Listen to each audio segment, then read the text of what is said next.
హనుమకొండ జిల్లా ఎల్కతుర్తిలో నాటుకోళ్ల కోసం పరుగులు పెట్టారు పబ్లిక్. ఎల్కతుర్తి సిద్దిపేట జాతీయ రహదారి వెంట 2000 కోళ్లను వదిలేశారు గుర్తు తెలియని వ్యక్తులు. దీంతో కోళ్లను పట్టుకునేందుకు పొలాలు, పత్తి చేన్ల వెంట పరుగులు తీశారు జనం.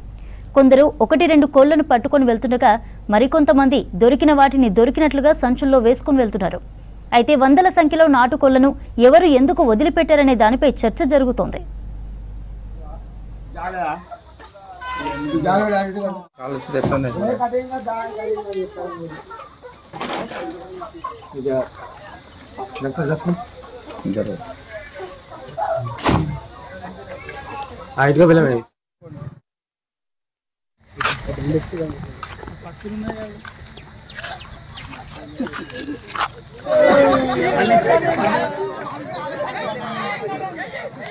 ये कटिंग वाला कोट